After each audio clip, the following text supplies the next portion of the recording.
Hi everyone, it's Jules here. Welcome. I'll just wait for you to enter the chat room or whatever it is. So welcome to our webinar about how to turn your $1,000 marketing budget into a lifetime of free PR. Just going to give one more minute for other people to come into the room and then I'll get started.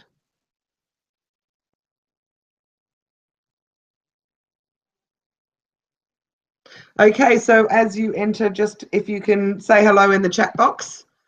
Karina is going to be facilitating this, so she'll do any chats back to you during the course of it, and then I'll be watching sort of as the webinar progresses. So yes, say hi.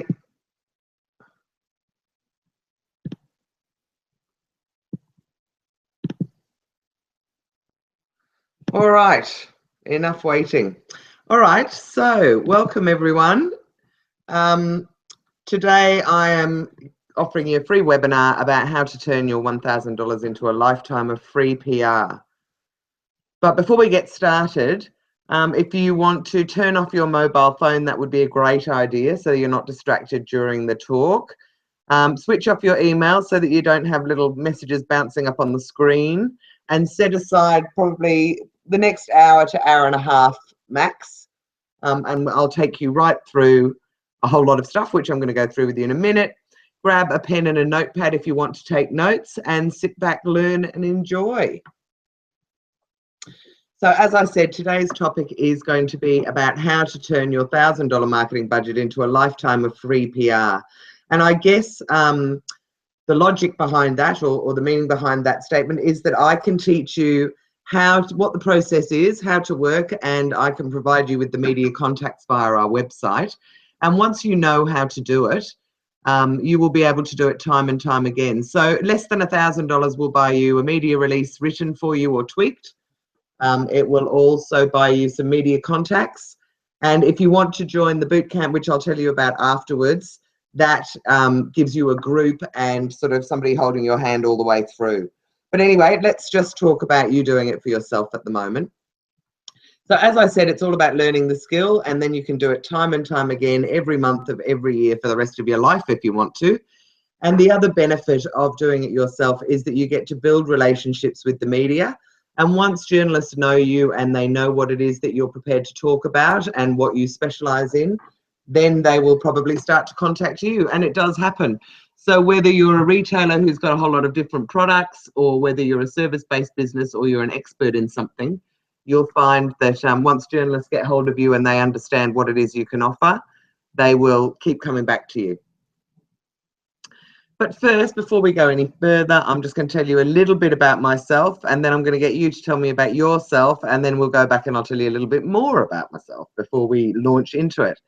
But anyway, my name is Jules. I have been working in PR since 2003, and before that I basically worked in London, Sydney and Melbourne across most aspects of marketing. So I'm very familiar with all the different kinds, and I definitely think PR is the best one in terms of bang for your buck. I had a PR agency called Handle Communications for 14 years, which I've only closed this year in order to concentrate on Handle Your Own PR. And I started Handle Your Own PR with a business partner who has subsequently bowed out back in 2009. So now it's your turn. You're in the right place if you're a business owner or an entrepreneur, if you're a retailer who gets new products in, or you're a service provider, or perhaps you just have a new product or service. And of course, lastly, it might be that you're just interested in learning about PR and how it works. But anyway, welcome to all of you, whatever your reason is for being here. And if you wouldn't mind, I'd love you to introduce yourself in the group chat window to the right. Just tell me a little bit about, well, all I'm really looking for is what's your company name? What industry are you in? I'd love to know where you're based, because it's always interesting to me where people are listening from. And if you know who your customers are, then tell me who your target market is as well. So I'll just give you a second to do that, and then I will carry on with the rest of it.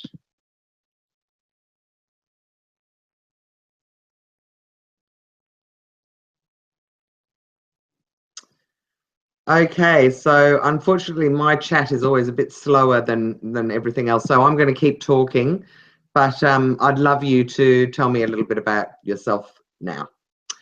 All right, so my story. I am based in Melbourne, and before that, I lived for 5 or 6 years in London. And I actually love this photo because above the 94 bus on the left-hand side on the top level was my first office when I arrived in London, working on a magazine called This Is London. And after London, I married an English guy and we went to live in Sydney, basically so we could be there for the Olympics and the year 2000. And then because the pull was so strong, we came back to gorgeous Melbourne, which is where I've had my children here. And, we're definitely very settled down here now. So I've been a PR professional, as I mentioned, since 2003 and have worked one-on-one with loads of clients, but particularly small businesses and startups. I really love what I do, and I get it from your perspective because I have got products on the market and I have set up various businesses over time. I really love it when my clients get their stories published in the media, and I do everything that I can to help you get to that stage. And I definitely have seen the huge impact that PR can make to a business and its potential to grow. And it really is huge, and it's like no other kind of marketing, because once you know this skill, it is just going to journalists and letting them know that you've got a story to tell, and nobody charges anything for it. So it really is a fantastic way for you to market your business. Over the years, I've noticed that there was something stopping people from using PR, and that is that it can be expensive. Only big companies can afford PR agencies, which is pretty true because if you're a small business, not a lot of small businesses can afford, say, 3 to 6 grand a month, which is what you'd have to pay an agency to do your PR for you. However, you can do it yourself, as I said, for nothing. And journalists don't care where they get stories from. They just want good stories. So you can feel very confident that if you've got a good story to tell, that the journalists will be interested. But first, I'm going to ask you a couple of poll questions. So, Karina, I hope you can put up your little poll here. I just want to know if you've ever had any publicity for your business or your product. And if not, why not? And if your answer is yes, how did it happen? Did you actively go out and try and find PR?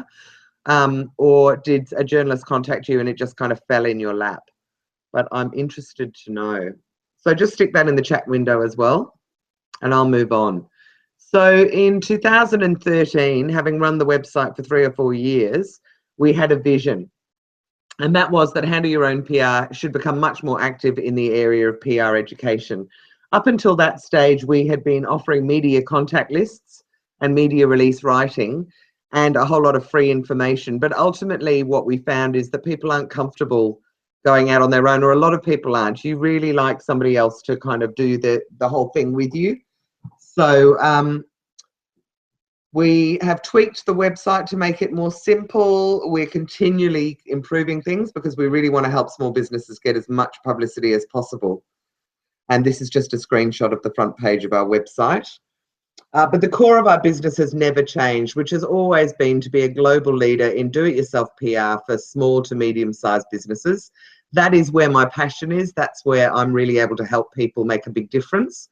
So I will continue to do this, I think, to my dying day. So if that's what you want, PR, I can help you. On the website, we do still sell media contact lists and one-on-one coaching.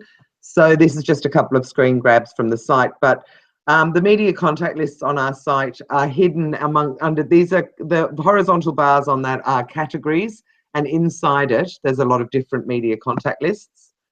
And then at the bottom, under PR coaching, we have a whole lot of different offers. One is $250 to talk to me for an hour about your business, anything that you want to talk about. And you can also buy 3 hours, or you can buy a full 10-hour sort of package where I hold your hand all the way through it. But we've also got the boot camp, which is a much more affordable and in some ways more fun kind of place to do it, because you've got a whole lot of you all doing it together and able to support each other. I still teach entrepreneurs and business groups. In fact, I have to admit, I have just come from Sky Business Channel where I did a little talk, which was very exciting. But I love getting up and helping people and doing little talks about it. But obviously, you know, when I do talks, it's only an hour. I'm only doing this webinar for an hour. There's a lot more that I can tell you, but I just can't tell you in this sort of time frame. I love this picture, mainly because it's true. I love it when my clients succeed, but I really love champagne. And look at that front and center. So two of my favorite things. I know it's Sydney, but other than that, that's fine. And I'm sure some of you are up in Sydney anyway. So let's get down to the nitty gritty. What I'm going to cover off tonight is what PR is, and then I'm going to give you some insights into the media, and then I'll take you through the steps that are required, or well, how the process works for getting your own publicity, and then we'll have some time at the end for a bit of a Q&A. So firstly, let's talk about what PR is. And I love this little diagram. I think it explains it beautifully, the difference between advertising and public relations. With advertising, you buy an ad and you put your own content in it, and most people put something about this is a great product, or we're a great company, something along those lines. So it's kind of like blowing your own trumpet a bit, whereas PR is about getting a story in a media outlet. So it's sort of like the editor or the journalist is endorsing your business and passing on some great secret that they have learned about this fantastic new business or new product out to their readers. So it's a bit more like word of mouth, and we know that we all like to listen to someone that we trust recommend something, and I guess that's why PR works so well, because if you're buying a magazine or a newspaper, it's because there is a relationship there between you and that media. So to an extent, you do trust what it is that they are suggesting to you.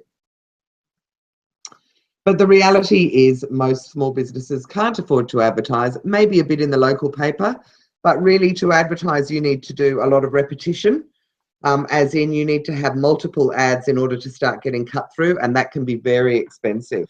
For instance, this is just to give you an idea of the costs of advertising in some of the big major media. The Fin Review has starting rates for a 10x2, which is an ad that's roughly the size of a cigarette packet or smaller, for $2,288. So imagine if you started putting that in every week or even every month. The Age and the Sydney Morning Herald, their casual rates start at $13,600 for a quarter-page strip, which is just that strip along the bottom of a page. So again, very expensive. And the Woman's Weekly, which is a bit of a holy grail because it has such a huge circulation. So it goes out to, I don't know, 600,000 or something. But the casual rates for a third of a page start at nearly $20,000. So you can see how that's completely out of the reach of most small businesses. And then even Mother and Baby magazine has starting casual rates at $3,500 for a third of a page. So through all of those, it just gives you a feeling for how you would need to have a pretty big budget if you wanted to get the coverage that you want. Whereas if you can get a story in one of these magazines or newspapers, it's free, and you know, this is the sort of money that you can save. So now I've got another poll question. Well, it's not a poll question, actually. I should take that out. It's just a question that I'd like you to answer in the chat box, which is what is your definition of PR? What do you think PR is? And while you're writing that, I'll just have a quick look at your answers from before.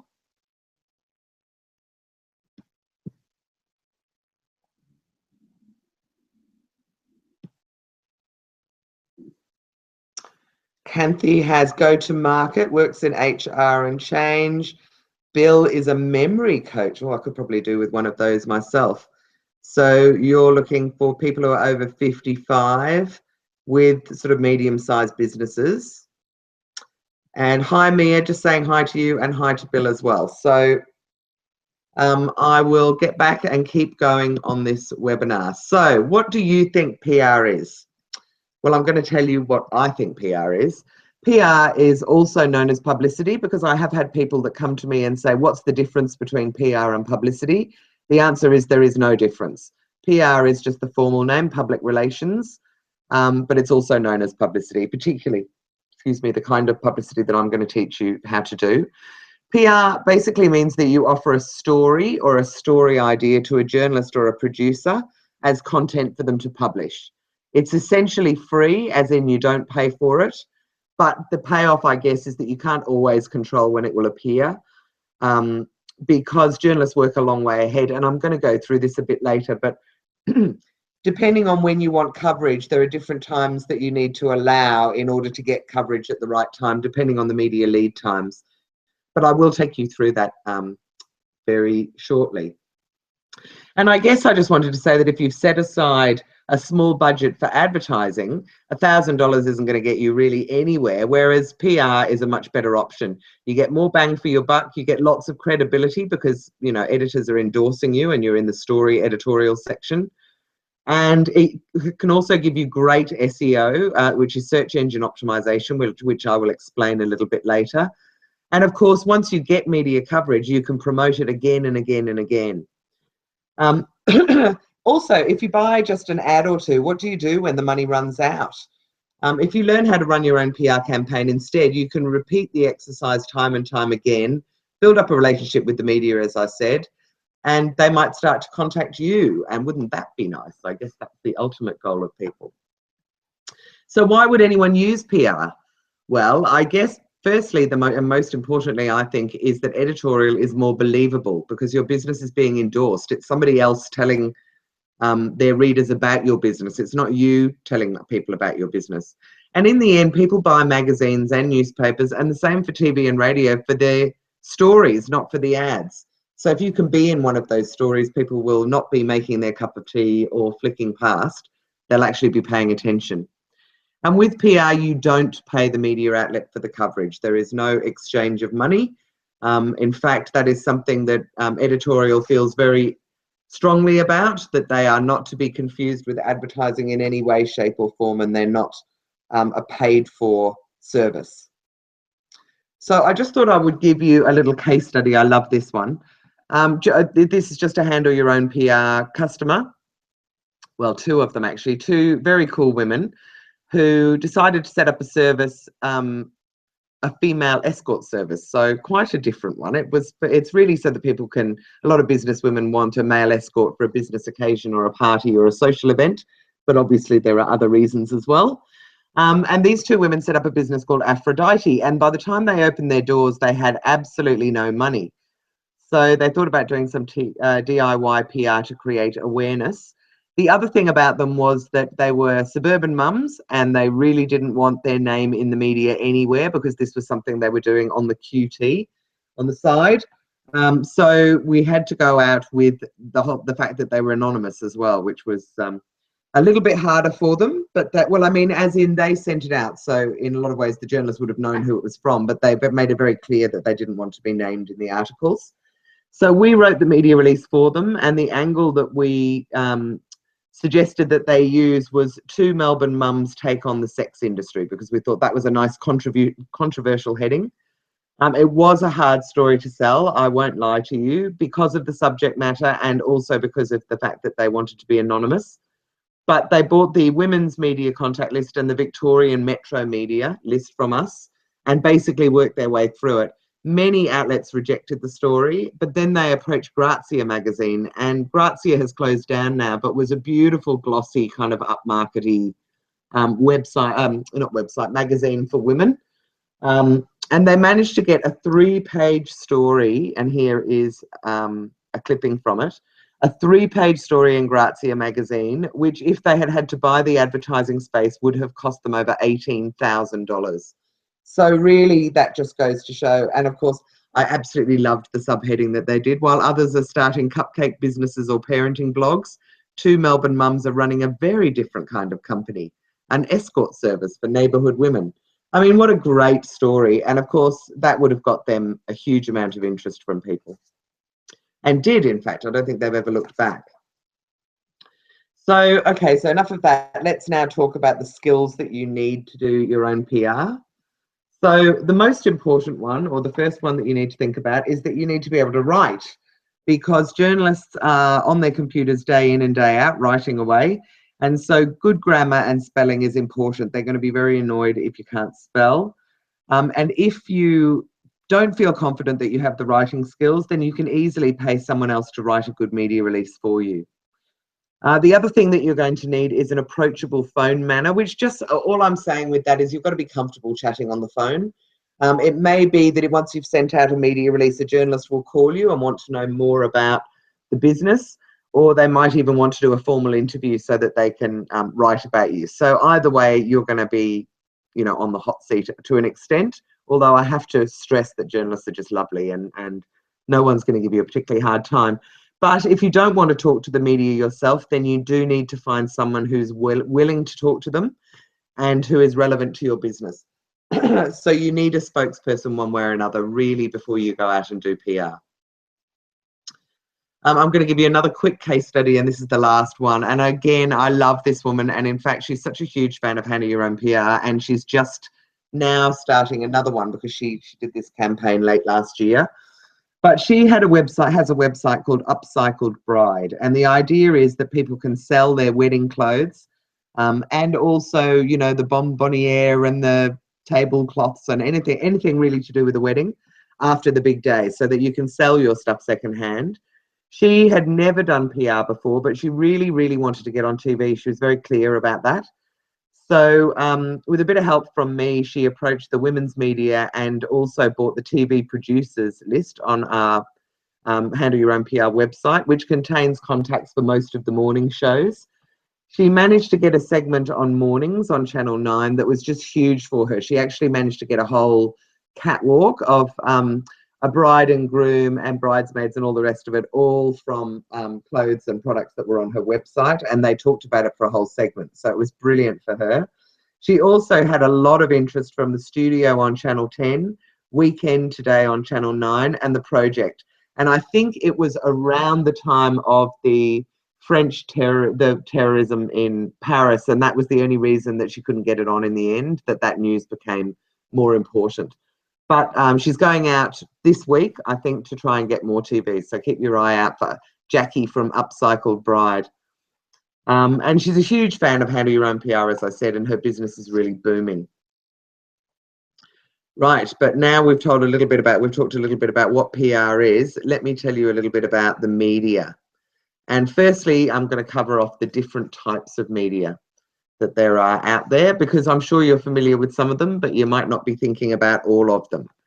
So the different types of media that you can approach are TV, which obviously needs a visual angle or a person to be interviewed. So TV being a visual medium, you do need to try and think of something visual, or you need to go to one of those chat shows where you can talk on a sofa on morning TV or talk on the project behind a desk. But you do need a visual angle. Radio is perfect if you have someone to be interviewed. Magazines are great if you have products or if you want to offer some advice to their readers. And I'll talk a little bit about that later on. But magazines are, you know, perfect, but some of them are monthly, some of them are bi-monthly. So you do need to be aware of their lead times, which I'm going to cover off with you in a minute. Newspapers are also great, but the story does need to be kind of newsworthy. So you do need to find the angle that would appeal to a newspaper. And I guess if you run through a newspaper, you'll start to see the headings and the kinds of stories they do. And you need to align your story a bit like that. But there also with newspapers needs to be some kind of local angle. And when I say that, I don't mean local papers. Obviously, if you go to local papers, you do need to live in the local area. But if you're going to metro newspapers as well, like the Sydney Morning Herald or the Age or the Courier Mail or the West Australian, you really want to at least be in that state or have some kind of connection to that state for them to run the story. They do like to have some kind of localness to it. Bloggers are another new type of media, but one that certainly shouldn't be underestimated. But you really want to target ones with large followings. Now, some of them have been around and have got 5, 10, 20,000 people following them, and they are the same as, if not better than, a lot of media outlets. And what you do is treat them basically like journalists. So you act exactly the same way. You email them a media release, and you wait for them to come back and ask you some questions or ask you if they can put it up on their website. And then last but definitely not least, I've included email newsletters and industry media, mainly because if you're doing B2B PR, that's very useful, but also there are newsletters that go out to consumers. For instance, 9MSN has got a small business newsletter that goes out every I think it's every day, but it's certainly at least once a week. And if you can get out onto that, then it's being sent out to businesses that are interested in hearing about business information. So that can be really good for you. There are also, in fact, most big websites these days have newsletters that they send out to their customers. And they're always looking for content in it. So there's a really good opportunity for you to get out to a very targeted market. The other one to look at is industry media. And industry media is, for instance, if you wanted to get to the banks, there's Australian banking news and, Australian banking, whatever, weekly. If you want to get to childcare centres, then you might go out through the childcare centre newsletter. If you want to get to accountants, there's the CPA newsletter, etc., etc. So there are both magazines and newsletters that go out to industry members of industry bodies, and that's always worth approaching as well. So don't discount them. You can't. A newsletter can be a fantastic thing for you. Okay, so I've talked about media lead times a couple of times so far, so it's time for me to actually explain what I mean. So most media work at different times, but they're working ahead so that they are able to, have everything printed and ready to go by the time the publication date is out. So I just thought I'd run through with you what the different lead times are, and then you can use this to plan your media campaign. But blogs, websites, and anything in social media tend to be immediate. So if you send it to them and they like it, they may well put it up that day. They may well put it up within the hour. So that's a really good way to get fast coverage. Daily newspapers tend to work 1 or 2 days ahead on the weekday papers, and then they work on the weekend papers pretty much week to week, particularly for the magazines and things as the inserts in the paper. Weekly newspapers, including local papers, tend to work a couple of weeks ahead. I know my local paper is delivered on a Thursday, but I know their editorial deadline is Friday, and it goes to print on Monday. It takes a couple of days to be printed, then it takes a day to be sent out to all the people that go and drop it in your letterbox. So weekly newspapers, including local papers, tend to work a couple of weeks ahead. And I guess why I'm telling you this is if you approach a media or a journalist and they say, I absolutely love this story, I'm putting it in the next issue, you need to realise that the next issue may not be the next issue that's coming out. Then the next issue that they're working on might be further out than that. So, for instance, radio, again, very quick. In fact, you can pitch to radio one afternoon and get on the next day.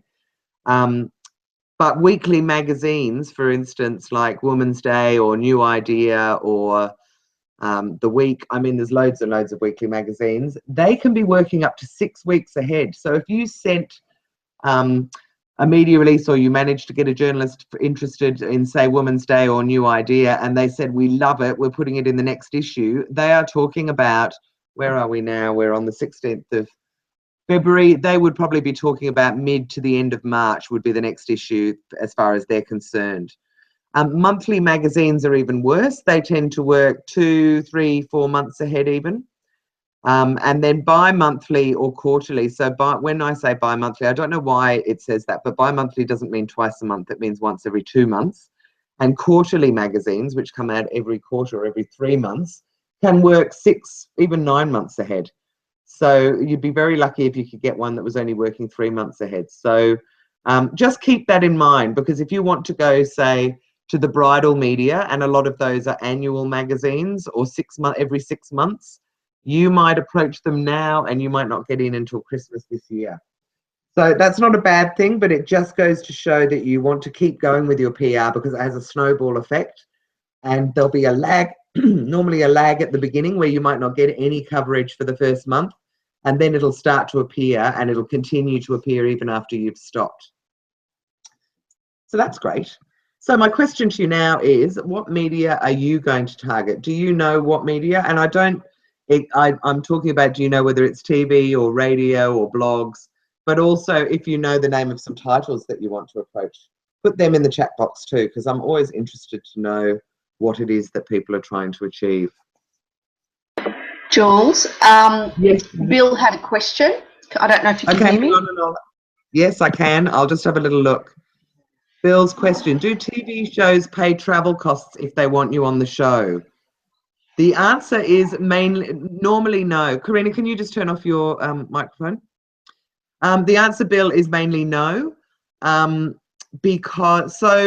for instance, I had a friend who was a regular presenter on the Today Show. Because they think it's a bit of a privilege that they let you on the show. So she had to pay for her own flights up to Sydney every week to appear on this panel. And although I think she got $300 or something for her time, but normally no. So be aware, a lot of the shows are up in Sydney.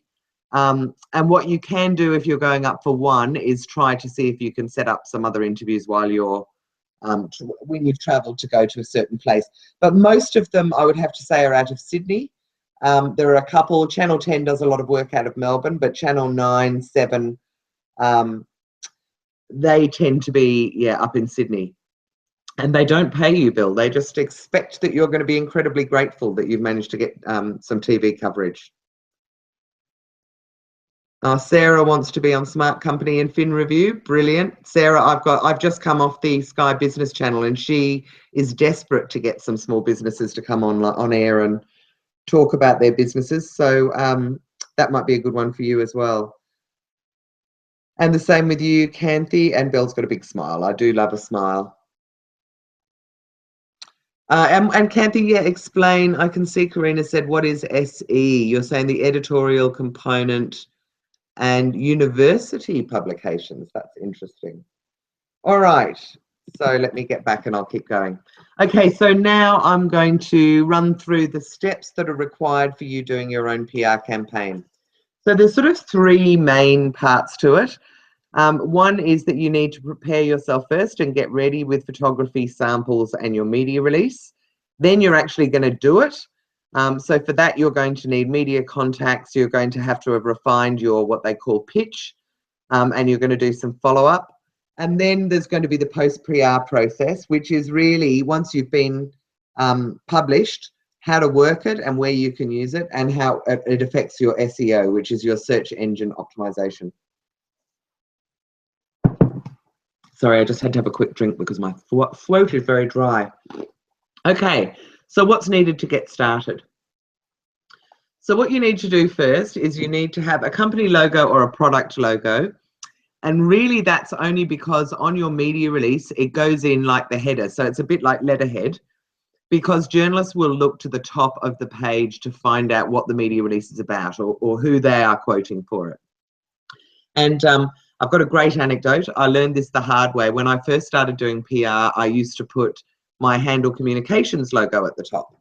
And I once sent it out for a client to the West Australian, and the journalist got herself all confused and ended up putting my phone number and contact details at the bottom of the article.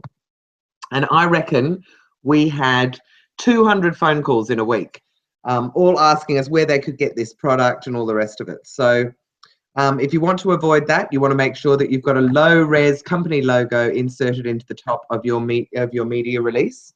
You're also going to need to set aside some sample products or trials for the journalist to try your service or to touch and feel your product. I will talk about that in a bit more detail later, but you do want to set aside, excuse me, I don't know what's going on with me. I would normally leave about 20 products probably.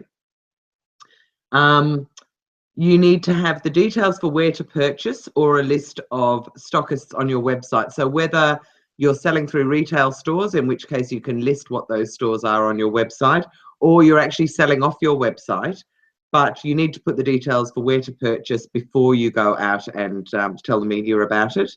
You also need to have a website that is live and ready for scrutiny, mainly because the journalist will want to go to your website, and it could be in beta format, so it could be not officially launched yet for a journalist to see it, bearing in mind that some of them might have articles that are not going to come out for 3 months, so they don't mind that your website's not quite ready. But by the time the article is published, it has to be live, because that is where all the readers are going to go. If you ever read up about anything that you're interested in these days, you're going to go to the website and have a look. So make sure your website is ready. You also need to set aside some time roughly, I would say, a day to get started to do your media release and start sending it out. And then you need 1 to 3 hours a week to do your follow-up, which is just basically going back to the journalists that haven't responded to check that they've seen it. And of course, last but not least, you need to be prepared to put in the effort and to stay motivated, because there's no point getting yourself all ready and then it all gets too hard. So you do need to be prepared to put that time in, but boy, oh boy, will you get rewarded.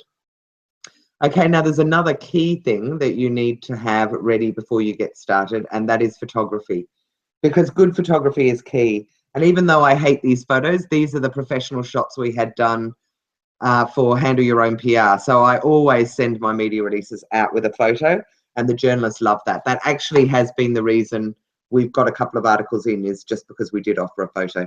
And you'll see I had pink hair down below. I love my pink hair. All right, so let me talk about photography. Photography can basically make the difference as to whether someone will run a story or not. And when we launched Handle Your Own PR, we found that out very quickly, because, as I said, we had those photos done, and we sent a media release out to the Sydney Morning Herald and the Age for the small business section, and they did a beautiful story for us. It was about a third of a page, strip all across the bottom, all about Handle Your Own PR, with a lovely photo of us, and we were thrilled. And then 2 weeks later, they ran another story with the same photo, but twice as big. So it was half a page. This is back when the Age and Sydney Morning Herald were broadsheets, so they were enormous papers. And when I rang the journalist and said, oh my God, how come we got 2 stories in? What happened? And she said, oh, well, there was a chief of staff in on the weekend, and he didn't know that they'd already done a story on you. And he was just running around saying, I need a story with a picture, and saw the photo of you on the desk of one of the journalists and said, right, I'm going to put in that story with those 2 girls. So we got a double dip, basically, purely because we had photography. And so whether you are a service-based business or not, I would suggest that you get really good quality, professionally shot images. And you can always have pics of the founders if it's a news story or a business story. But it's so worth it to pay a photographer to do it. And once you've got great shots, you're going to be able to use them on your website, for advertising, in social media, for flyers, all sorts of things. You'll find it, they're so useful. So I find, if there was one thing that you take away from today, it is that photography is worth investing in for your business. Photography, of course, is absolutely crucial if you have a product or are in fashion, because you're not going to get a story up at all unless you've got a picture of the product or of your clothes. And as I said, use a professional. It's definitely worth it in the long run. So if you've got a product, these are the kinds of images that you need. So let's assume that if you've got a service business, you're just going to take a shot of the founders. But if you've got a product, you need these kind of shots. And this is actually my own product out on the market, so I know it intimately, and these are the shots that we had to do. So the first one is a product shot, and a product shot is normally a picture of the product in its packaging. Sort of, I guess you've got to imagine if someone walked into a shop and was looking for your product, this is what they'd be looking for. They'd be looking for the packaging. Needs to be on a neutral background. This is actually my product shot's probably not my strongest shot, but you need to be able to show that. The next shot is what they call a deep etch shot, and a deep etch shot, deep etching is basically cutting something out of a background. So whatever your product is, it's always good to have a shot on a white background. And if you think of those magazines and newspaper pages where they're saying, you know, hot products we love, or cool new products that have hit the market, it's nearly always on a white background. So that's what they want the deep etched shot for. And then the last and possibly the most important type of shot is a lifestyle shot. And a lifestyle shot shows your product being used or shown in its surroundings. So, for instance, this product of mine, Baby Sticky Bowls, sticks children's bowls to their high chair so they can't throw it across the room. Then we've got the deep etch shot, and now we've got the picture of a child actually using a glass bowl, which I don't think any parent would really do, but just to show how secure it is. And that's a professional image and vastly improved on the ones we tried to do ourselves. And the other thing is, if you're in fashion PR, you should also consider having flat lay images. And a flat lay image is when you have clothing or accessories or whatever, you basically put them on a piece of white paper on the ground and you shoot them from above. And if you think about a lot of fashion spreads in magazines, they often use that format. So they don't have a model, they've just got the clothes kind of folded on the ground and then displayed on a page that way. And they use it all the time for scarves and necklaces and things like that as well. Okay, so let's assume you've got your photography organized. The next thing you need to do is make sure that you have some samples. So you need to allocate samples to send out to the media after your initial approach. I'm not a huge fan, and neither are a lot of journalists, of people that just send out products willy-nilly. You really are much better off, and it'll be much more cost effective for you to send an email out to a whole lot of journalists and ask them if they'd like a sample. Then if they ask for a sample, you can be pretty sure that they're going to run a story for you. So it's kind of a nice way of working it out as well. But I only send out samples to journalists who show interest in running a story for me. The other thing is, don't expect to get the sample back unless it's of high value. Most journalists expect that they'll be sent a sample and that they can try it out and probably use it and rip it out of its packaging and not give it back to you. If it is of very high value though, you do want it back, or even if it's of low value and you want it back, make it easy for journalists to get it back to you. So send it over to them with a stamped addressed envelope to send it back, or a prepaid express post bag, or even a courier label that's already been filled out for delivery back to your house. And of course, if you have a service or an online business, then the journalist may need to try it out. For instance, with my boot camp, I might let them come to the first class for free so that they could see what I was talking about and what it was about. If you've got I don't know, I was speaking to a guy tonight who had little laptops that he's created as a not-for-profit to give to children in need of help, and he would have definitely had a laptop that he can send out to journalists to try. Now, in this instance, it is a high net worth or a high value product, so he would want it back. But what we have always done, and what I would suggest you do if it's an expensive product, is keep one aside that you can keep sending out to different journalists. So, and that's totally acceptable for them. They're happy to review things or try them out and then send them back to you afterwards if you tell them in advance. And that way you can get people to road test or trial it before they write the story, which is what they'd like to do.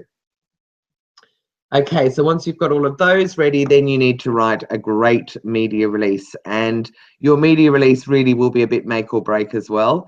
Does need to be attention grabbing, does need to be well constructed. There is a format for media releases that you need to follow. And I always say that you should try and sound excited when you're writing a media release, because if it's a bit like when you speak to someone on the phone and you're smiling, people can tell the difference. So if you want to make the journalist excited, sound a bit excited yourself. Most media releases are about 1 page, possibly 2 pages, but never more than 2. So whatever you're trying to say, you need to get it down into just a page or 2.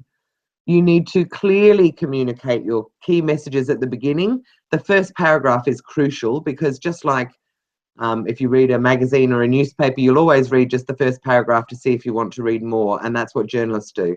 They are getting about up to 100 emails a day, so yours really needs to stand out. And if they're scanning through all of them to see which one they want to do as a story, then they're only going to read that first paragraph. So that's what you need to get your message into. I would also say don't try and put a whole lot of different messages in one media release. Spread it out over different media releases so that you can extend your campaign. And also, I always say to people that if you give journalists a whole lot of different options, they are going to choose one of those options and then say that they've covered the story. Whereas if you only give them one option each time or one angle, then they'll cover it, and then you send another angle to them later and they see that as a new thing. So it just is a way of getting more coverage, I guess. The other thing when you're writing a media release is to make sure that you're writing for the end reader. So if you're talking about you in your media release, you do this or you do that, you're actually talking to the person who's reading or listening to the article at the other end after it's been published. So you're not writing to the journalist, you're writing to their readers as if the journalist has written the story. And you should always try and include a low-res photograph in your release. When I say low res, it should be definitely smaller than 1 megabyte. And you can actually compress your images in your Word documents pretty easily. But you want to make it low res so that it doesn't clog up the journalist's inbox. They're not huge fans of things that come at 5 or 10 meg. They'll just delete it because there won't be enough room in their inbox. And then make sure that you cover off all the following points in every media release. You need to say what it is that you're selling, which is, of course, in the first paragraph, why you're selling it or what problem it solves. You need to say where it is available, and I can't tell you how many people forget that, but you definitely want to put a web address in there, and what the recommended retail price is or what you're charging for it. And don't think it's okay to just put it out and not tell people what the price is, because the journalist will ask you. I mean, that's one of the things that their readers are going to be interested in knowing. What you don't include in a media release, however, is any kind of advertising. Doesn't matter if you've got a beautiful ad that you think explains your business perfectly or your product perfectly. If a journalist receives an ad, they're going to flick the email over to the advertising department, and that's it. You've kind of lost your opportunity. Editorial and advertising are worlds apart in terms of how they see themselves ethically. And if you send something with an ad, they're going to assume that you want more advertising. And the same really with clippings from other media. So by that, I mean, if somebody else has published a story for you or an article, again, might be brilliantly put, you cannot send it to a journalist as an example or as extra information, because they will go, oh, right, somebody's already published it. Well, then it's an old story and I'm not interested. So keep all your clippings to yourself. Obviously, you can have them on your website or whatever, but don't make a big deal out of saying, oh, and look at this clip from a current affair because it explains my story well, or this article that was written in the Fin Review. You will just put the journalist off and they will consider the story old news and they'll move on to something that's new that hasn't been published. Don't ever bother, other than obviously for the letterhead, which I've talked about, but in the copy, in the wording of your media release, you don't need to put logos. You certainly don't need to put trademarks or little copyright symbols or anything else. Doesn't matter even if your product is or your business is trademarked. Have you ever read an article or a magazine in a magazine or a newspaper that's got a little C and a little TM at the top of it? It just doesn't happen. So they're not going to use it. So don't bother sending it over to them. You want to probably avoid customer testimonials unless they're from someone with a really high profile, mainly because I think most journalists know that we can all get anyone to write a testimonial for us, from our mother to our neighbours across the road to, customers that like us. So unless it's someone with a high profile, either, in general, so a celebrity, or a high profile in the industry that you're targeting, I wouldn't bother. It's irrelevant to most journalists. You can put forward an expert that they will interview themselves, but they're not going to be very interested in you just putting in a quote that someone says, my business, I really love this service, it's fantastic. So what? People read that all the time, whether it's true or not. And the other thing is, don't use jargon or slang unless probably you're talking in very technical terms. You want to use a conversational tone for your writing. And I guess one thing I like to say to people, and it's particularly relevant for me, I don't know whether it's relevant for you, is write it as if you're explaining it to your mother. So I really dumb down some of the work that I am doing because my mum just doesn't understand it. So I like to talk in really plain English and keep it as simple as possible about what your business is about or what it is that you're doing. So, yeah, a conversational tone that sounds a little bit excited. Or the other way to look at it is, how would you explain your business to your best friend if they asked you about it? And that's how you should be explaining it to a journalist. So now we're going to talk about what is your newsworthy angle. And this is possibly one of the most crucial parts of the media release, because you can't just go out with a media release that says, isn't my business fantastic? That just will not fly and they won't publish it at all. You need to come up with a good angle, and then you need to offer some advice. But look, there's loads and loads of different ways that you can approach it. I'm going to go through some of them, but on my website, I have a much more extensive list that will give you more suggestions, and you can also find them if you Google it. But, okay, so here's some of the more obvious ways of creating a bit of spin or creating an angle for your business. Firstly, if it's new, then product journalists are always looking for something new, and so are business media. So new is almost enough in itself for your first media release. Is it topical? Can you relate it to a popular TV show or to something that's trending in the news at the moment? For instance, have you got a cooking product that you can relate to My Kitchen Rules? Have you got a weight loss product that you could relate to The Biggest Loser? Perhaps, I can't even think about what's trending in the news at the moment. Perhaps you've got some information about how to stop mozzie bites and you can somehow or other link it into the Zika thing that's going through the media at the moment. But you just look at what's trending in the media at the moment and see if there's some way that you can link your business to that. If you have a celebrity who is involved with your business, then obviously I would go for that. But be very careful. You do need to ask for a celebrity's permission to use their name. They are used to being paid to endorse things. And so don't just assume that if you've given someone a sample and they've come back and said, great, thank you very much, I love it, that you can then say, this person likes my product. It doesn't work like that. For instance, we did a thing with Bert Newton's daughter, Lauren Newton, a few years ago, where we gave her a pram for her baby, loads of clothes, all sorts of accessories, bouncers, you name it, and asked her to be an ambassador for the brand. And what happened was we managed to land an interview in Women's Day, and we went back and asked her if she would do the interview for us, and she asked for an additional $5,000. So that just gives you a small example, but celebrity, you just need to be careful with, but it can be very powerful.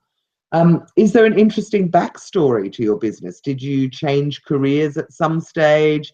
Was there a life-changing moment? Did you get sick? Did you have children? Did you get fired or made redundant? Whatever it might be, but if there is an interesting story as to why you've set up your business or you've started distributing a product or selling a product, then put that in. That's always of interest. Is there an unusual link? Are you a bald hairdresser? Are you a Japanese person running an Indian restaurant? Or maybe you are, very small and you're selling tall people's clothes. Whatever it might be, if there's a funny or unusual link, that can be a way of creating an angle. Probably one of the most effective ways of getting media coverage is to offer tips and advice. And so basically you position yourself as an expert. And when I say that, it doesn't mean you have to have a degree in anything. It just means through experience that you know a bit about something and you can offer some tips. For instance, we had a guy who was selling beds. And so to get media coverage for that, which is not the most of exciting things, we got him to write some tips for different beds for different sleeping styles. So if you sleep on your side, you might want a firm mattress. If you sleep on your tummy, you might want a different one, that kind of thing. And so he managed to get coverage from that. And then we had another one, which I just have to tell you this story because it's so cute. But we had a friend of ours who is a framer in Melbourne, picture framer. It did do framing Australia-wide. I think he worked for Australian Posters. But anyway, we offered to give him some, help him get some media coverage. And what he did was he wrote a whole lot of tips about how you can hang pictures on walls, the kinds of screws you need, the best way of grouping them, all that kind of thing. And we titled it, Are You Well Hung? And sent it out to the media. And I can't tell you, that guy got so much coverage because it was just such a funny heading. I mean, imagine if you're a journalist getting boring email, boring email, boring email, boring email. Are you well hung? Well, I'm going to open that one. And it worked really, really well for him. So do try and think of something funny or a play on words that you can use for your heading and also for maybe the subject line in the email when you send it out to the journalist. And then another really good way to get coverage is to show that your product is particularly innovative. Is it a world first or an Australian first? Is it particularly quirky or clever? If there's something really different about it, then that can be enough of an angle as well. Okay, so now I am going to take you through the actual steps for doing it. So the first thing that you need to do, obviously, now you've got a media release written, you've got your photography, you've got your samples ready, is you need to find some media contacts. And obviously there are two ways you can do it. One is that you can create your own list, which is absolutely free, or you can buy one. And obviously, I've got a vested interest in the fact that Handle Your Own PR has loads of media contact lists that you can buy. But in the spirit of being fair, let me tell you first how you can do it for free. So what you can do to create your own list is you need to research recent articles or stories in the media that you're targeting. Note the name of the journalist and their contact details if you can, if they're available. And for instance, News Limited, if you read their articles online, often if there's a byline for the journalist, you can click on their name and it comes up with an email address. Another way you can do it is if you read a magazine at the beginning, they normally list the editor and all the other journalists that work on that magazine. And last but not least, you can always ring the media outlet and speak to the person at reception and say, I want to speak to the lifestyle editor or the business editor or whatever. Could I have their email address? And they will always give it to you. Once you've tracked, as well as tracking down the name and the email address, you really want to try and get a phone number for each title. Can't speak. A phone number, and you also want the title of the person so that you know what it is that they're specialising in. So, for instance, in a magazine, there'll be a fashion editor, there'll be a features editor, who's somebody who does kind of the bigger stories. There'll be, there might be a food writer, there might be a lifestyle writer, whatever. So depending on what it is that you're targeting, there might be, if it's a newspaper, there's motoring, there's sport, there's all sorts of editors. But you're going to need to find the person that relates to your business. And this way does take time, but there's no cost. So that is definitely one way that you can do it. However, you can also buy a list. And certainly we've made them really cost effective on our website. So I don't think we have anything over $300. Most of them are under 250. Actually, I'll tell a lie. The TV producers is 350. And the business media national, which has a huge number of contacts in it, is 300. But everything else is 250 or less. Some of them are only $50. I think the in-flight magazines or something is only $50. But so if you buy a media list, what are the benefits? Well, firstly, all the contact details will be up to date. The second one is that your media release will reach interested journalists. So what we don't just download a whole lot of names, a bit like the yellow pages, and give them to you. We actually contact all those journalists every quarter, check that their details are right, and ask them if they're happy to be contacted by non-professionals. And the ones that have said yes are the ones that are on our list. So it's slightly different to buying a list from someone else where, it's basically yellow pages and all that they've done for you. So ours are curated. We've actually, they are definitely interest journalists that are interested in hearing from you. They are also, we have all the personalized email addresses, which is what you want. You don't really, unless you have to, want to send to editorial at, you want to send to Mary at, or John or Sally or whoever it might be. So you want the actual personal email address. And of course, if you buy a media contact list, you save yourself hours and hours of time and loads of aggravation. And I literally had someone say to me that they spent more than 2 weeks full time trying to put together a media list of 30 or 40 names. And we have loads and loads of different categories, which I'll talk to you about a bit later. We've got everything from, fashion to why has my mind gone blank? Anyway, fashion, beauty, news, all the local newspapers. We've got motoring, we've got book reviewers, we've got all sorts.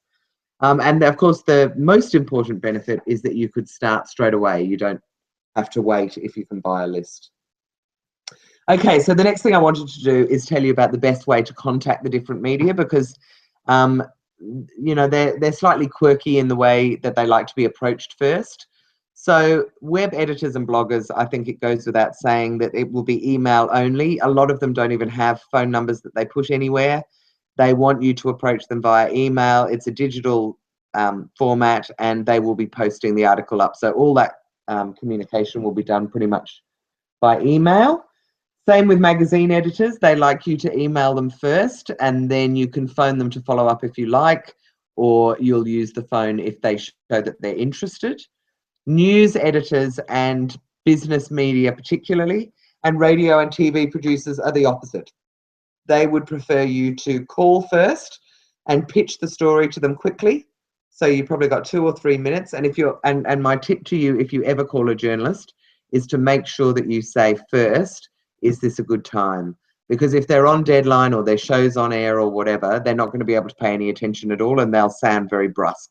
Whereas if you get them at a time that they're sitting at their desk and they're writing, they're going to be delighted to talk to you. So always try and call news editors, radio and TV producers first, and then have your email with your media release ready to send them if they ask for more information, which they probably will do.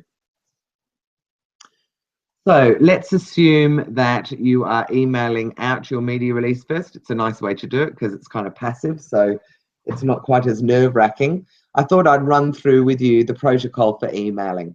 So the first thing that you want to do is make sure that you have a catchy subject line. Now, I have actually had a Handle Your Own PR customer say, is it okay to say pitch to the Herald Sun as my heading? Which I nearly died. So no, it's not okay. You want to try and make it funny or clever or eye-catching or asking a question, but you definitely want something that's going to stand out from the hundreds of other ones that they get during the day. The next thing is that you want to personalize the email to each person on your list. So you say, hi, Mary, I thought this might be of interest. Hi, John, I thought this might be of interest. Not just BCC it and send it out to everyone. You want to choose only one person per media outlet, because journalists all sit together at the same in the same area, and if you send it to a whole lot of different journalists, they will all speak to each other and you will get found out, and probably you'll find that if one person, if they all know that they've all been sent it, then no one will cover it. So what you're better off doing is choosing one person at each media outlet. So obviously you can send it to someone at the Sydney Morning Herald and the Courier Mail and the Brisbane Times and the West Australian, but not two people at the Sydney Morning Herald or the Age. And if you aren't sure who to send it to and you want to send it to two people because you're not sure which one will do it, then make it very clear. If I'm doing that, will put both their email addresses at the top and go, hi, Mary and Sue, I wasn't sure who to send this to, so I'm sending it to both of you. Please let me know. But make it really obvious if you are sending it to more than one person. Then I would suggest that you copy and paste your media release into the body of the email rather than or as well as attaching it. But mainly that is because you want to make it as easy as possible for a journalist to read your story. So one less click is great. So I sometimes attach it just because there's a bit more information that I've got, or they might want to send it on to someone else or print it off. But I definitely cut and paste my media release, into the body of the email. You want to put a low-res version of your image or your photograph, which needs to sit top and center on the email. So immediately as they open it, they'll get a photograph, which will capture their attention as well. Only, as I said earlier, send low-res images in your pitch, because you're going to find that it clogs up their inboxes otherwise. So what you do is you send low-res images, and in the email that you send with your media release, you say, if you would like a sample or high-res images, please let me know and I'll send them through. And when they ask for a high-res image, it's normally because they need higher quality in order to be able to print it. So there's your story. You know you're going to get a story in. And then at the very top of the email, you want to write a short, snappy paragraph that explains the pitch and that you have samples, as I just said. You might have a person to be interviewed and you can tell them about that. You might have some stats or some research papers that you can send them if they're interested, and obviously high-res images if they want them. So you just kind of say something like, hi, John, please find below my media release, which is all about X. It's really exciting. We're thrilled with it, and we're sure your readers will be as well. If you would like further information or high-res images or for a sample to be sent, please let me know. Otherwise, see the information below, and I hope you like it, or something like that. So that's kind of what you send out with your email. So once it's gone out, you normally wait. Well, I've always said to people I would wait 5 or 6 business days, but having interviewed a whole lot of journalists recently, they've all been saying 2 or 3 days. So the idea is anyway that you're following up to check that they got it and that they saw it, and to see whether there's any interest in it.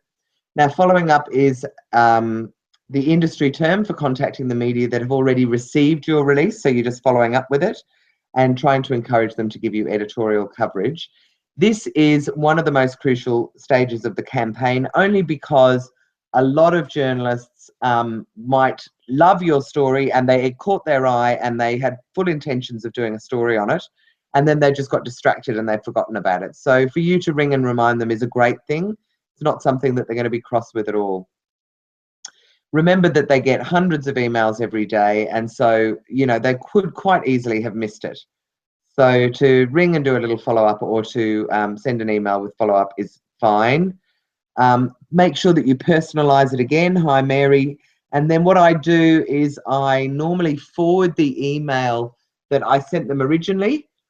I just click forward and then I say, hi, X, whatever their name is, just checking that you received this, wondering if you were interested, Jules. That's enough. It doesn't need to be big. And if they don't come back or they say no, then that's it. I won't contact them again until I've got a new angle. If they are interested, then fantastic. You know, that means that they're going to run the story. So, and at that stage, you then say, when are you going to run it, and would I be able to get a copy from you? All right. So once you've done the follow up now, and let's assume your article has been published, or you know when it's going to be published, what do you do after that? Well, the first thing that you want to do is to remember to thank any journalists or editors who give you a mention. Oh, that is such a badly worded sentence. I do apologize. I need to go in and change it. But anyway, journalists very rarely get a thank you from anyone. It's a bit of a thankless job, really. I mean, what they say to me is, you know, when somebody wants a story, they're all over me. They're giving me lots of love and attention, ringing me, giving me whatever I need. And then as soon as they know that the story is going to appear in the newspaper, I never hear from them again. So don't be that person. There's a whole lot of opportunities that come with thanking a journalist. I had one say to me the other day, God, if somebody thanks me, not only do I love it, but I've got time maybe to have a bit of a chat with them about maybe other story ideas that we could get out of their business. And they also love to hear if the article has had some impact on your business. I mean, of course, like anyone would.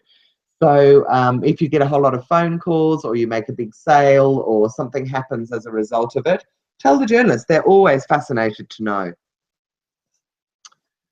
Okay, and the other thing, of course, to remember is that journalists don't have to write the story for you, and they're doing you a big favor. So you need to show your appreciation. It's just good manners.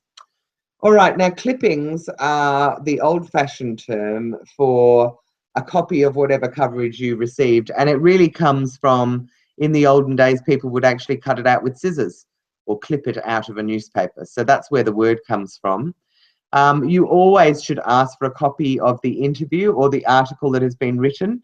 Most journalists won't mind at all. In fact, as I said, I was on Sky TV earlier this evening, and I said to them, can I get a copy? And they said there'll be two options, which there nearly always are. One is you can ring Sky TV, but it's probably going to cost you about $200 for them to burn it to disk and send it to you. Otherwise, you're more than welcome to use a link that we will provide. We'll be putting it up on our website, and you can put that link up on your website. So always very approachable. You'll find radio producers are fabulous. They tend to keep all the interviews for a week and then they erase them all. So as long as you ask them within the time, maybe just before you get on air or just after air, ask them for a copy. They'll send you an MP3 or an MP4, whatever it is. MP3, I think it is. And then the other thing to do is make sure that you ask if it's okay to use it for social media or on your website. Don't assume. There's not a lot of them, but some media outlets are a bit funny about that, and they don't like you to actually put their clipping. They consider it's their intellectual property, even if it's your story. As soon as they've published it, it's theirs. So always ask permission to get a clip and to use it. And if they won't give you a copy, then use the link that they will give you, as that is a great thing. It drives traffic to their website and to your website, and it looks great. So, you know, a link these days is just as good as having the actual original. But the only thing you need to remember with links is some of the links will die over time. So if you do want something that you can put on your website and have it there forever, or you want a copy of it to keep forever, then I suggest you do actually pay for the article if you need to, or otherwise ask them to send you the actual article. So once you've done all of that, let's assume that your article has been published. What do? Well, you really can work it. And this is where PR comes into its own and is so much better than advertising in this sense, because look at all the things you can do with it. So once you've got an article, you can put it on your website. You can absolutely put it on all your social media channels, and you can really plug it hard, because everybody loves to read a news article, I think, on Facebook or LinkedIn, or perhaps you want to, if you're not going B2B, perhaps you're on Pinterest or Twitter, all of them. So you just use all your social media channels and say, wow, look what happened. I just got in the media today. If you run a blog, then definitely put a link in your blog and tell people that you managed to get media coverage. You might have a newsletter that goes out for your business, and you could put it in the newsletter saying, you know, have a little look at this link or this article that was written about us. Send it out to your business network. If you have customers or retailers or wholesalers that you work with, then it's always worth sending it out to them so that they can see that you're marketing it as well. And then, you know, for restaurants and shops and things like that, you might want to cut out a copy and stick it in the window, or stick it, you know, often when you go to a sandwich shop, if there's been articles written about them, they'll put it on the sort of Bain Marie thing. But yeah, do it as much. And the other thing, of course, is in your waiting room. If you've got a physical shop, you can frame it and stick it up in the waiting room. So lots and lots of ways to use it. Now, one of the other fabulous things about PR is that it is fantastic for SEO, or search engine optimization. So SEO is really about Google ranking you, so that if somebody looks up something to do with your business or something that might be relevant, that your website pops up on the first page. And Google absolutely loves inbound links from what they call reputable sites, which are big media sites like newspapers. They absolutely love it. And I mean, we did articles when we started up, as I said to you earlier, that were in the Age and Sydney Morning Herald in 2010. Well, they still show up in the first couple of pages of Google if you Google my name or Google handle your own PR. So they stick around for a long time. And the more popular the media outlet, the better it'll work for you. So Daily Metro, newspapers, TV shows, websites like 9MSN and Yahoo are all gold. They'll really, you know, give you some very good SEO. One little tip I would give you is try to ensure that you get the actual web address of your business in an article rather than the business name.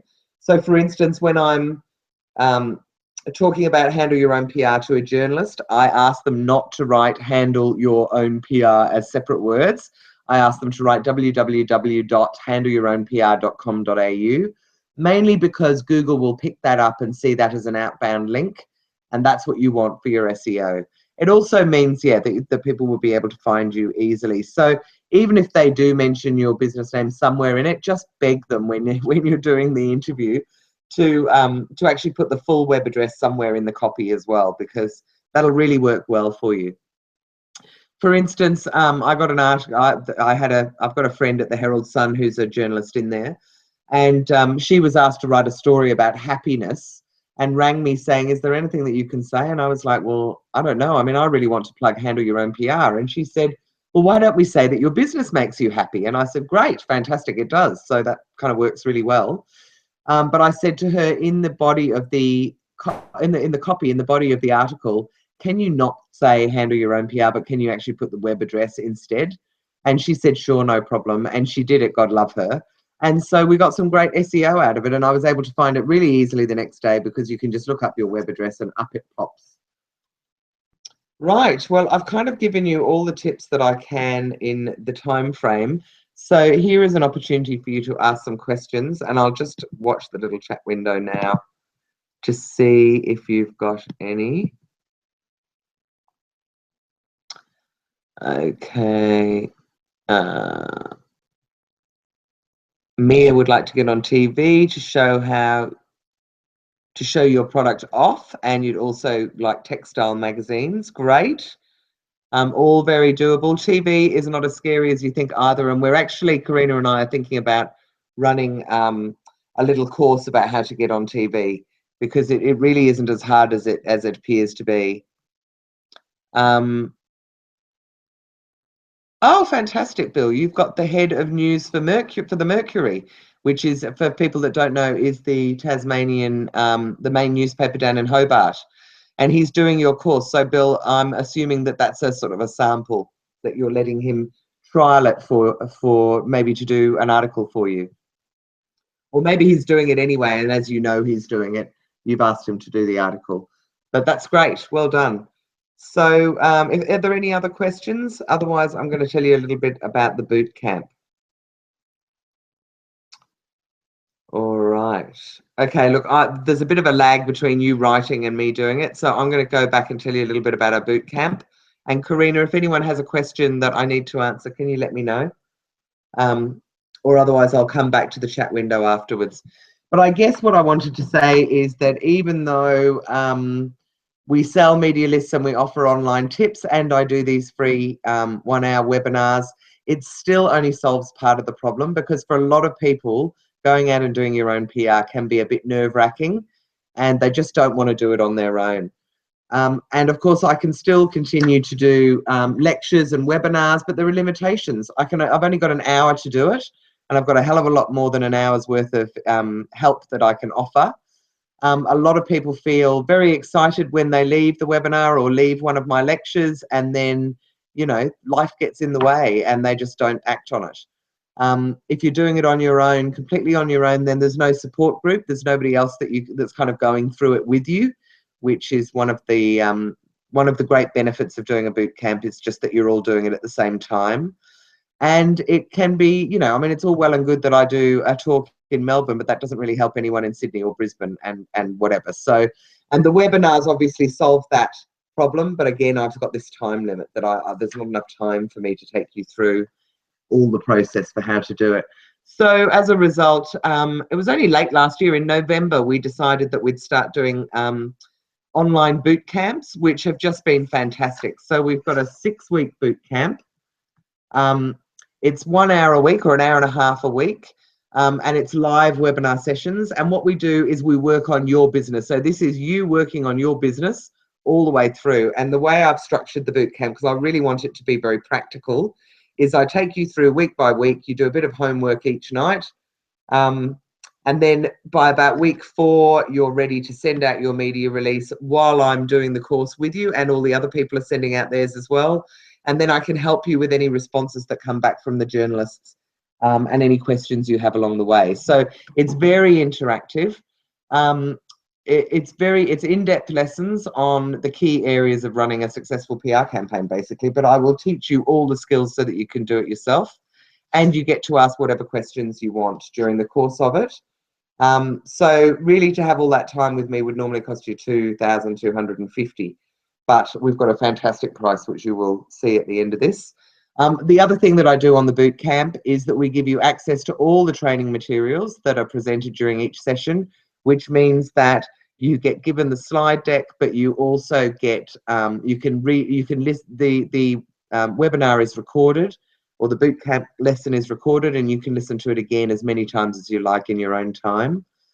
And I also have a whole lot of ebooks on the website, some of which are really key to getting ahead. So all of those are available. You only need to let me know, and I will give them to you for free. So what we do on the boot camp is that you practice and learn on your own business or your own product. As I said, I give you weekly exercises to do after each session. And I mean, I'm not cracking the whip. I'm not being like a Nazi about it. If you can do it, you can do it. If not, you can do it at your own time and sit in on the lessons. You know, some people were not able to come to some of the lessons and they would listen to the recording afterwards.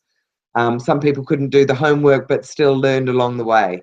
The other thing that we have is we have a closed Facebook group that we put you all in so that you can talk to each other. I would have to say, a bit of a Facebook, I don't know what the word is, junkie. I absolutely love Facebook, so I'm on it all the time. So you get very quick responses. I think our response time is about 3 minutes at the moment. So anyway, and that's what we do with the members of the boot camp. We get them to put maybe your bio after you've written your bio. Then we put the photographs up there so we can all see them and say, yep, they're great, or no, you need to go and get more done. We might start talking about all the different angles that you could approach the media with for your business, and we'll put those up in the Facebook group people can all talk about it, or you can email them to me privately. It just depends. We did have a guy on the last one who had a brand new product that he was launching, and he was very reluctant to let any of us know what it was. At first, I have to say, he loosened up afterwards and realized that no one was going to copy him. But you can, if in his case, he wasn't comfortable talking to the group about everything, and he would just email me privately. But all of that is fine. So the full 6 weeks and the ebooks and the live chats and the Facebook group and all the rest of it is only $800 plus GST. And then what we're going to do today for anybody who signs up today is the first person to sign up gets a free one-on-one session with me for up to an hour, where we will talk about your business, the best angles, best story angles that you can use for your business, what media you might want to target, how your target market might be broken down into niche markets and what messages you could send to each of those, and whatever else you want to talk about. It's your time with me, and you can use me and pick my brains for whatever you like. The other thing that we're going to do today is anybody who signs up today, if you're not the first person, anybody else who signs up is going to get $100 off an hour session with me. So it'll only cost you $150 instead of $250 to have that one-on-one time where, I can kind of coach you specifically about your business. So even though the bootcamp price is normally $800 for all of that, today we've got a special offer that you can buy it for only $600. So it's it's a great bargain. It's pretty much only $100 a week for 6 weeks, and you're going to get all this information, and I'm going to teach you a skill that you're going to be able to use time and time again. And of course, we will build up a relationship too. So if you need any help along the way, or maybe after it's finished, you can just let me know and I'll be able to help, because I'll understand about your business. So we're really keen for you to join us. I would love to be able to teach you. I've got so much that I can tell you about. So today, only $600. And what you need to do is use the discount code of BC for Bootcamp, 02 for February 16. So BC0216 at the checkout, and you will get $200 off. So you'll be able to buy it for $600 plus GST. And there's more. I feel like, and there's a set of steak knives.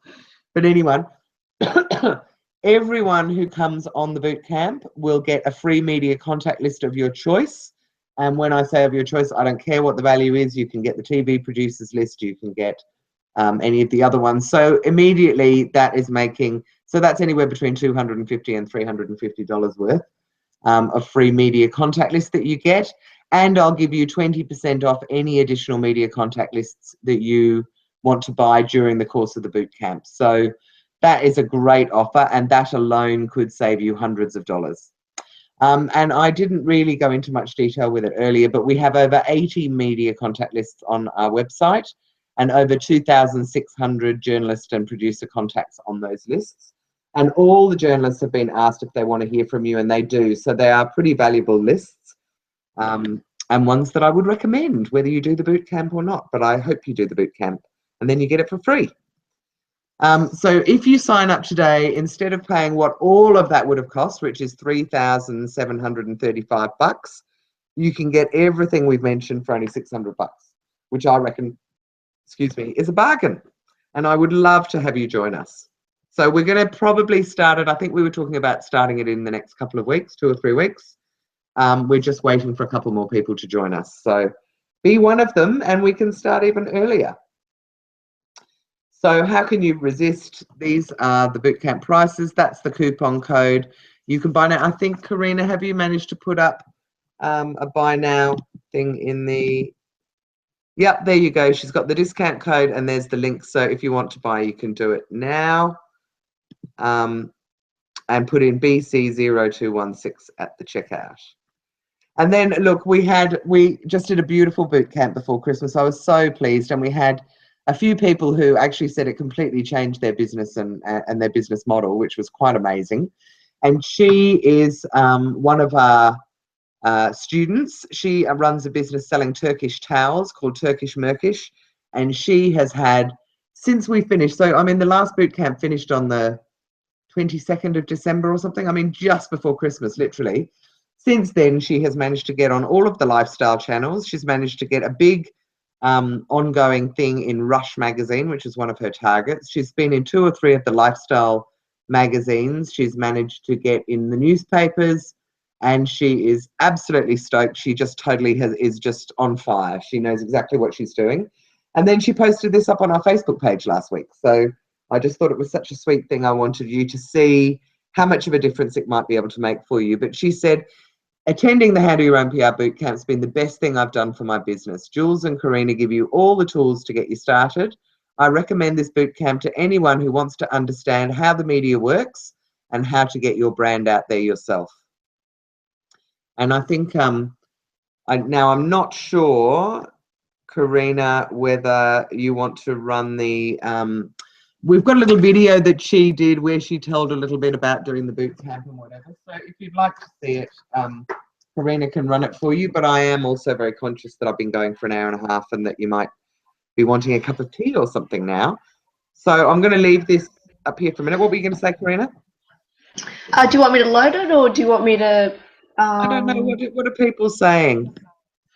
Oh, look, why don't I load the why did you do the PR bootcamp video, because that's only about 2 minutes, I think. Okay, here's a couple of minutes from, I think it's about 4 of our previous boot campers. They'll just give you a little insight into what they thought of it. Yeah, off you go, Karina. Okay.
Hi, everyone. So that's it. You've heard from the horse's mouth, so to speak, from some of our students. So we'd love you to join us, but at this stage, I'm going to say good night and cross my fingers that I'll see you at the boot camp in a couple of weeks. But otherwise, I hope you enjoyed it, and I hope you got some good information out of it.